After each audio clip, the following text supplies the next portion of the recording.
Howdy everybody, happy Sunday and welcome to the farm. So as you can see, we have 2 beehives set up and functioning. So this has been a pretty big going on the last week. So we'll take a quick step back here and show you how we got to this point, and we are very excited to have these 2 hives on the farm. It's been years in the making. Got notified a few days back that some people weren't ready to receive bees, and I got bumped up on the list for getting a nuke. Actually, I'm getting 2 of them, and these are overwintered nukes, which are very good in my opinion around here because of the crazy winters we have and the difficulty I've had in the past keeping bees alive through the winter. Come springtime, normally what I would find is a loose cut cluster of bees and then a bunch of dead bees in the bottom of the hive. So anyway, I got 2 boxes here, and this is what I'm going to receive my nukes in. I got my hive tops here, 2 hive bodies. These are mediums, and then I got 2 bottoms and an entrance reducer here. So what's going to happen is I'm about to stain these, and I'm going to be using this, if we can get this zoomed in here, sorry, this eco wood treatment. Let me see if I can get that in some sun. So I picked this up at the bee store in Woodstock, Virginia. And if you're into bees or looking at getting bees, I would recommend going to that bee store. The gentleman who runs it is just a good guy. So yeah, slip in there and check him out if you're looking for any of your woodenware. He also has these starter kits. So when I got out of bees last time, I got rid of everything, and this was just a convenient way for me to pick up a few things that I knew I would need. I think he said it's close to 180 bucks worth of stuff in that box, and he sells it for right at $60. Maybe a little bit more than that, but it's in the 60s. So good enough for me. I mean, you can get something similar on Amazon, things along those lines. Regardless, it's got hive tools, it's got a smoker in there, and just a few of the little things you need to get started. Now what I'm going to do is I'm going to stain these. I'm going to make sure I got some straps, because I'm going to deliver these to the beekeeper. What he's going to do is he's going to take the 5 frames out of the nucleus hives that he has. He's going to put them in these boxes. Now these are 8 frame boxes, so I have 3 frames for each of these to fill out the box. So it'll be his 5 plus my 3. Even math for Murph, we can all figure that's 8. He'll put the bees in the evening, probably after they are done flying for the day. Right about dusk, bees, they do go home. So he'll get them in the boxes, he'll close them off. I go the next morning. So Tuesday evening he catches the bees. Wednesday morning I pick them up. I'm going to bring them home, open them up, and let bees start flying, and I'm going to go to work. So the bees are going to live in this single medium hive for probably just a couple days until I put another body on with them. I did get deep boxes, so I'll have to work out how I'm going to get all my brood transition from these shallows up into those deeps. I don't think it's going to be a big deal. I'll just put a deep on top, and as they move up in and start filling out the brood on that deep, I'll probably move the medium up and then eventually put another deep in between the medium and the one on the bottom. And the queen probably won't go high enough to continue to put brood in that medium, and they'll start filling it out with honey. That's the plan anyway, and hopefully we have a good spring this year like we did last year. Man, I wish I'd had bees last year, because it was an amazing year. So anyway, I got this eco wood treatment. I'm about to mix it up. This was for 1 gallon of water, and it'll do 150 square feet. So I'm going to be able to do a lot of hive bodies with this with this batch. So only the outsides. I got some gloves here, so hopefully I don't stain my hands, but yeah, we'll see how it goes. Anyway, that's kind of where I'm at with the bees. It's only a couple days and counting here, so I'm going to get rolling on this, and yeah, I'm looking forward to it. It's exciting. All right, here's what this stain looks like when mixed with a gallon of water. Now, I thought I saw somewhere that it said distilled water. I went to try to find some, and Walmart doesn't let me down. So it says to apply with a brush or by dipping, or so I got just a shop paper towel here. I'm going to just wipe it on. Try to get it heavy anywhere that there's ingrain. And what this is supposed to do is it's supposed to, one, it's non-toxic, which is obviously good for everybody, but it'll allow the box to breathe. So if you paint these, you're basically sealing the wood, which is what you want, but it doesn't let the hive breathe. So you can start getting rot behind that paint. Anyway, is it a huge concern? Probably not. All right, I got a small foam brush here. It should work just fine. Now, what I'm guessing is this is going to do is go on and then have some kind of chemical reaction. I don't even know if chemical reaction. I know the sunlight is going to make this darken up.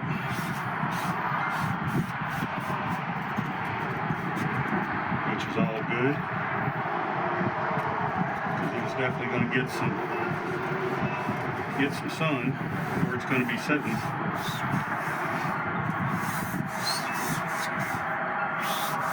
And you can reapply this.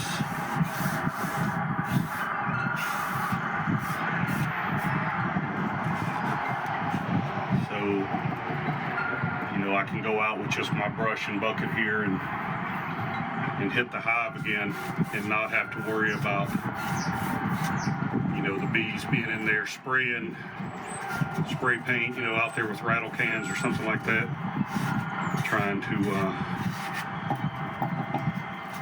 do these back up. So like I said, unfortunately for me, I have not been able to keep bees alive through the winter up here, which is very frustrating. You spend a lot of money on bees, and the first year, you know, at least how I've traditionally looked at it, is the first year you let your hive build up, and any honey they produce, you let them keep to get that hive through the winter. Sounds like the right thing to do. Now, when you got bees that don't live through the winter, other critters will start moving in, or you have a weak hive. I've had issues with wax moths. Not real bad, but you know, if the hive dies off or gets real weak, those wax moths will take over pretty quick. Varroa mites obviously are an issue. I'm sure now that I'm keeping bees again, I'm going to have to look at what the state requirements are. There's a little bit of wood glue on these boxes. You know, at the end of the day, I'm not, you know, staining a piece of furniture here. This is a beehive. Like I said, I do want them to darken up a little bit.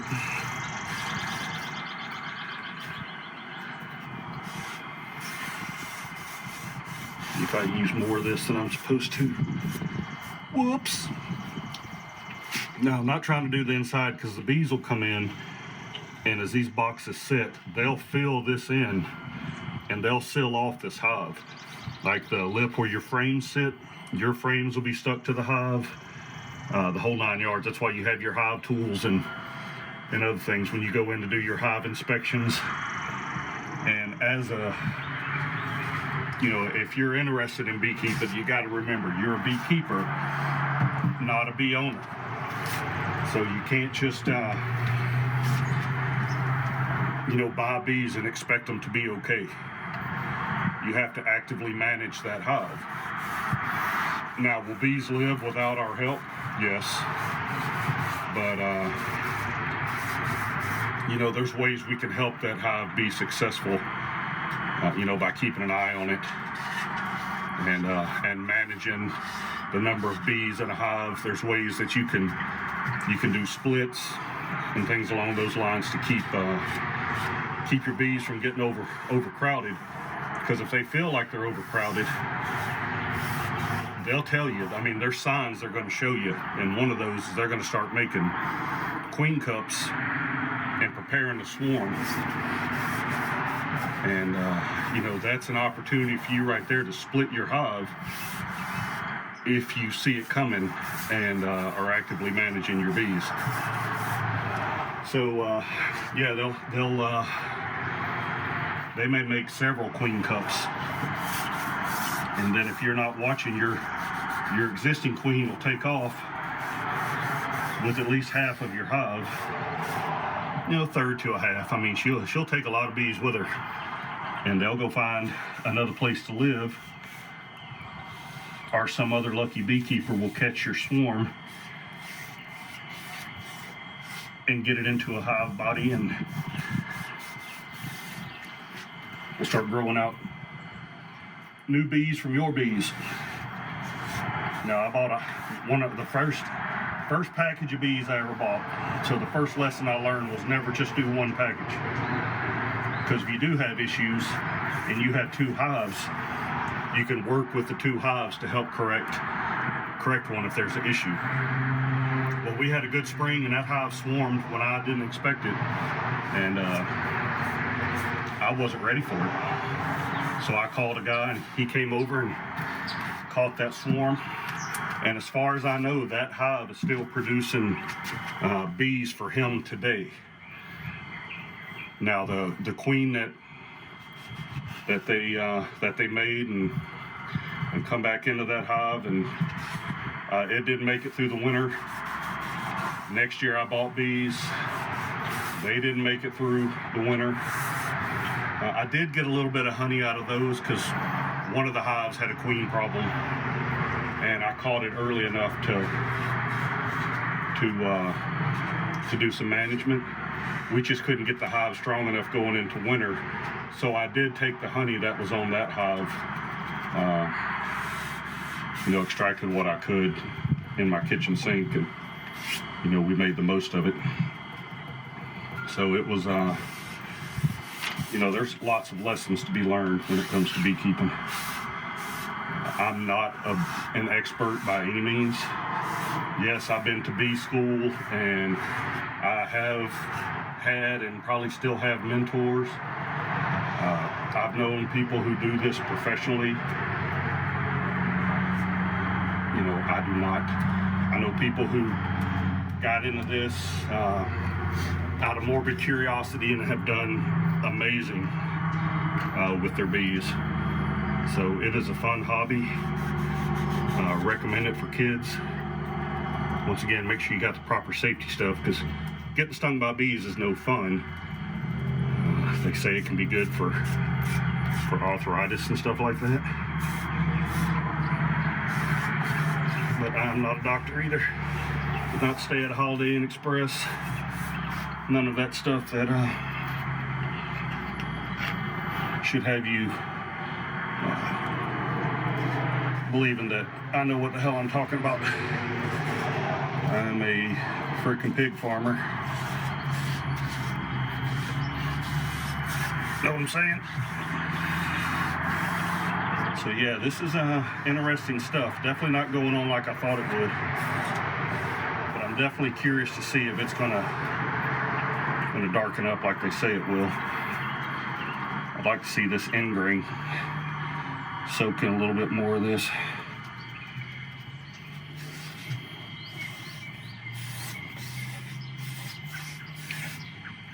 But at the end of the day, you just want a nice looking beehive. So this is what the boxes are going to look like.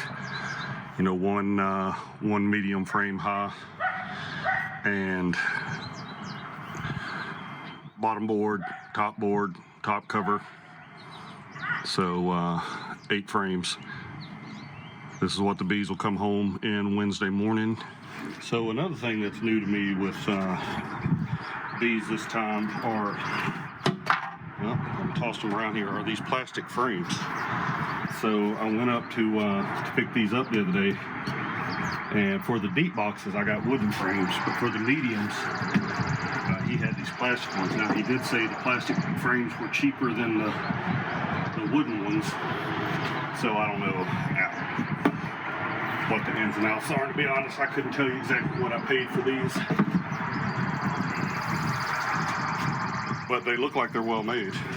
You know, you can feel where the comb has been coated with beeswax, which is good. Give the bees a head start. And it looks like they are laid out where your bee space is good. So what bee space is like these little ridges right here will keep the spacing between the frames correct. So your bees only draw your comb out just far enough. Now some people will put one less frame in a hive, and it allows them to uncap their honeycomb a little easier.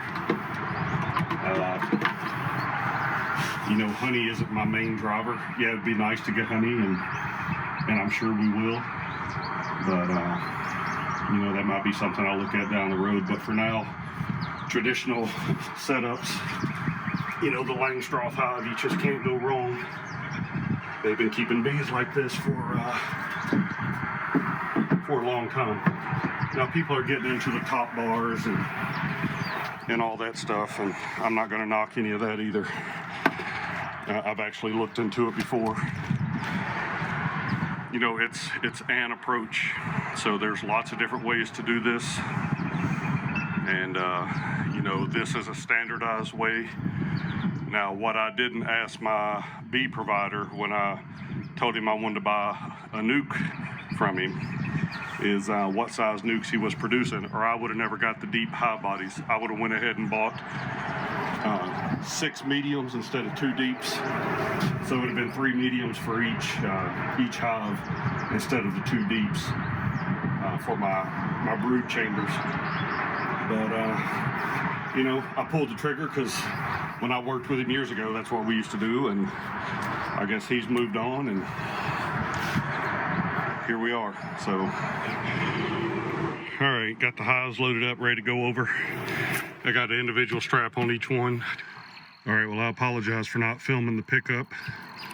It completely slipped my mind. I was talking bees, but here's the 2 hives, and I'm gonna go ahead and get them put in place. Ain't that right, Astrid?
Hey everybody, what's going on? It's John. We're out here at the apiary.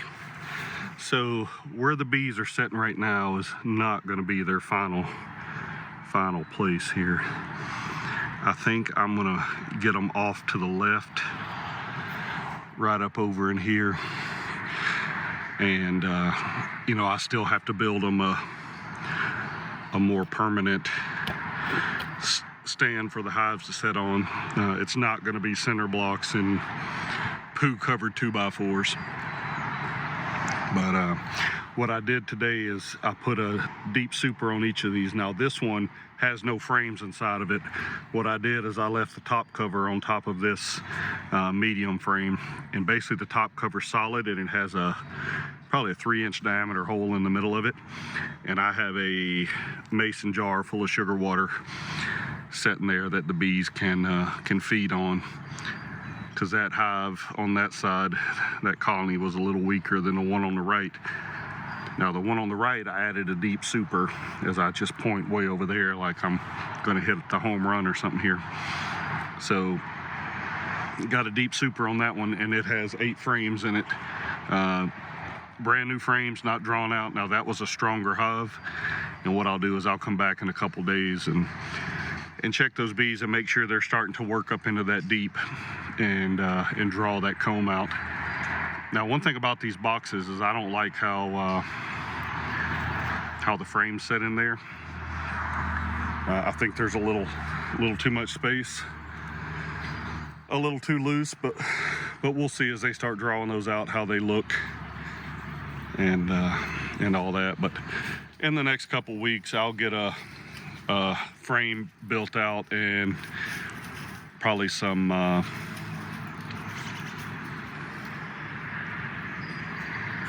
little ostrich out here on the prowl. She hasn't gotten into the bees yet. Anyway, squirrel, I was distracted. I'll get over here into this spot, clean it up a little bit, get some probably some landscape fabric down and some mulch, so when I put the hives there, that it's at least a clear spot, that when I'm behind the boxes working bees, I can stand there and not worry about having to cut the grass back or anything. Plus, running lawn equipment around the bees is normally a recipe for getting your behind stung. They don't really like it. But yeah, I'm happy so far. These are good looking hives, good looking bees. The hive on the right there, it's a little spicier than the one on the left, but that's okay. I mean, the bees are going to do what the bees are supposed to be doing. Like I said, they seem to be getting settled in and adjusting just fine. We've had temperatures down in the 50s. Now, I think we're going to have some days coming up here where it's going to get down in the 40s. But that is, that's still not too bad. So yeah, it's been 8 years, I think, at least, since I had bees last. Looking at some of my records I used to keep, and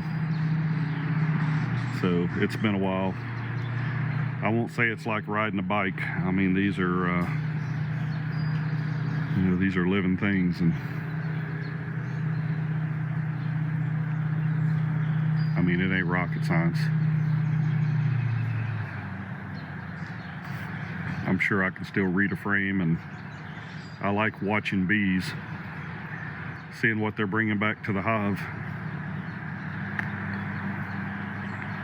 Anyway,